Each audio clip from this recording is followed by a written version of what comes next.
On dit que le général Tiani est un traître parce que tout simplement il est allé en Algérie. Vous n'allez pas faire pardon.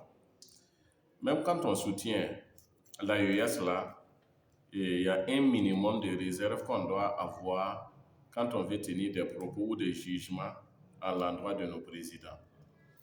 Je pense que beaucoup soutiennent sans connaître tellement les enjeux. Sinon, aucun président de ces trois-là ne peut engager une action diplomatique poussée sans consulter les autres présidents. Et si le général Tiani dit qu'il va aller en Algérie sous invitation de Abdelmadjid Tebboune, on suppose qu'il a recueilli l'avis et des autres présidents, à savoir le président Traoré et le président Goïta.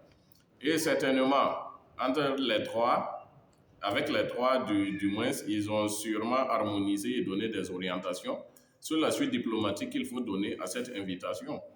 Et maintenant, quand on commence à jeter en pâture le général Tiani sans chercher à aller au fond, ça pose quand même un problème de pertinence et un problème de loyauté. Est-ce que réellement on soutient ou bien on est là pour descendre les présidents ou les opposer?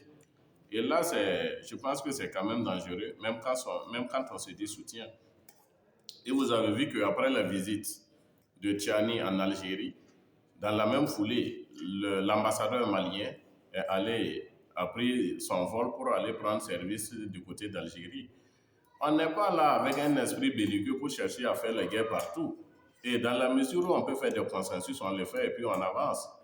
Voilà.